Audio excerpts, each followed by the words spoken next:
So the Resident Evil 3 remake came out recently, and this led to me to give the original game a shot, mainly because I can't afford the asking price of the new game right now, but I managed to storm through the game, making it the first Resident Evil that I've actually played all the way through to completion. So, with all that said, let's talk about Resident Evil 3 Nemesis on the PlayStation 1. Nemesis started life as a spin-off title intended to star an all-new character similar to Hank from Resident Evil 2. The reason it wasn't a sequel to Resident Evil 2 was because Capcom wanted the third installment to be released on the Sega Dreamcast, but due to a deal with Sony, they could only release numbered entries in the franchise on the PlayStation 1.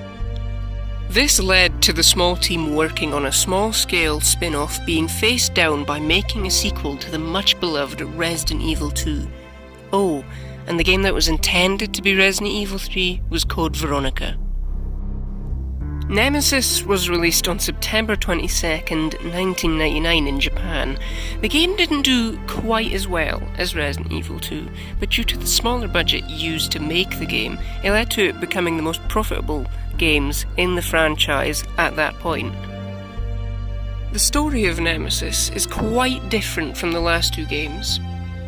The game features a greater variety in locations, ranging from the narrow alleys of Raccoon City to the RPD to the clock tower, the hospital and the park, and last but not least, the Dead Factory. Jesus, talk about variety. This larger setting adds to the game's more action-oriented approach, which was why it was originally a spin-off.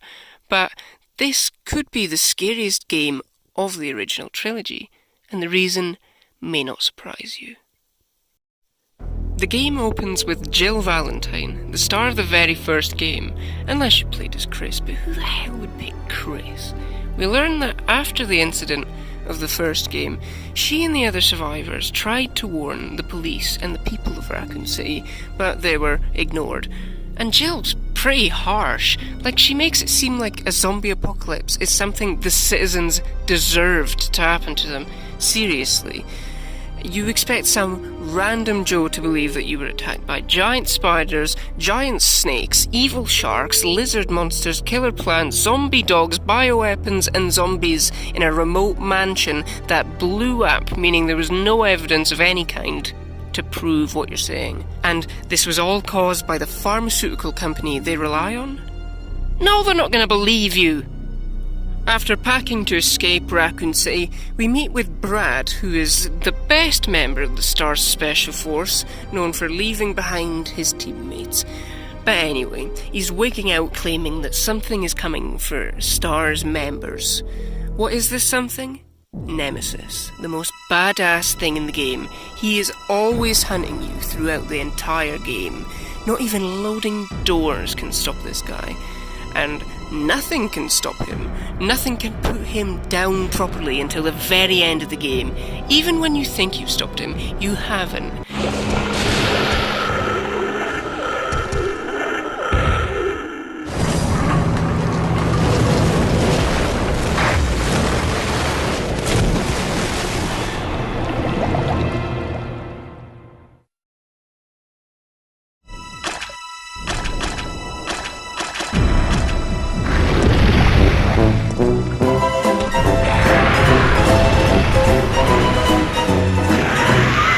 Best thing you can do is run, unless it's a boss battle where you're forced to kick his ass. I suggest freeze grenade rounds. They work best against him, for some reason. The addition of Nemesis also introduces the live selection feature that usually occurs when he appears. The most infamous one is the one that takes place on the bridge leading to the Dead Factory. Jill, being the hulking nightmare monster she is, literally pushes the 10-foot-tall Nemesis off a bridge. Live selection also influences the story in small ways. They don't often make the game easier or harder though, but I'm okay with that. Now, when I mentioned the action-oriented approach to the game, it still leans heavily on its survival horror roots. The inventory still needs managing, and the tank controls are still present. The FMV is also a step up, with much more going on in them, mainly the opening cutscene where the police have their standoff with the zombies. As the game progresses, we reach the clock tower, which is the standout location in the game. Resident Evil 3 takes a real step back from the puzzles for the most part. The early hours in the city sections are usually focused on avoiding Nemesis, and is focused on a sort of fetch quest, getting the parts to a tram to sort of get it running, which leads to the clock tower. Or more rather, crashes into the clock tower. But the clock tower easily has the best puzzles in the series. I like the puzzles, and usually they're my least favourite parts of the entire game. It's got great pacing. It manages to balance both action, horror, and puzzles in a way that prevents the game from slowing down and getting obnoxious. My personal favourite puzzle would have to be the music box one. Sorry, deaf people. In terms of graphics, this is the best Resident Evil had looked at this point. The CG backgrounds are even more complex than they were in the second game. Loads of objects are scattered around the ground when exploring Raccoon City. I mean, look at all that shattered glass.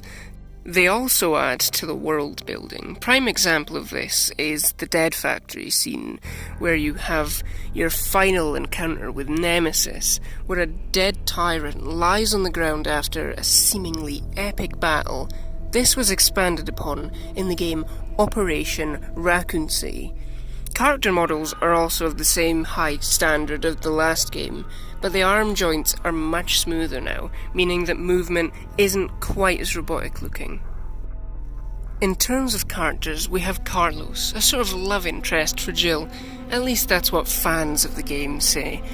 Pretty much every supporting character is a member of Umbrella's own private army, as they're tasked with rescuing as many civilians as possible, which is debatably the biggest failure of all time.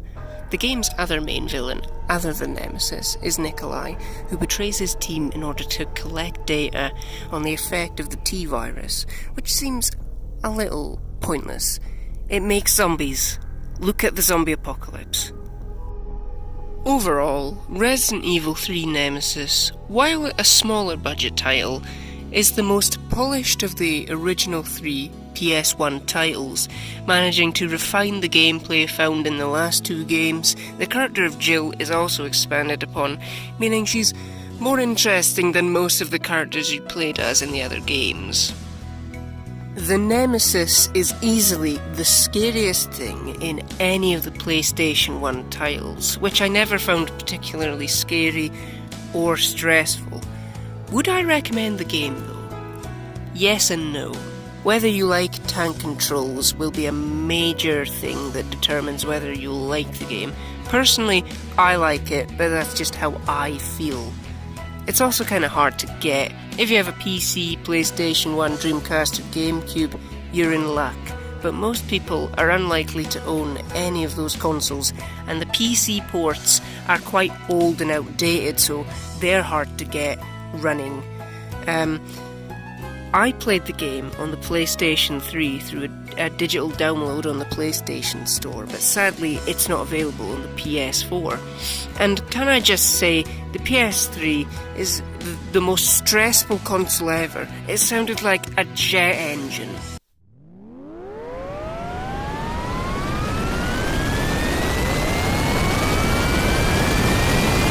But if none of these are an option, just play the remake. The story is pretty much exactly the same for the most part, just the settings are a little bit different. So, thank you for watching and stay tuned for more reviews.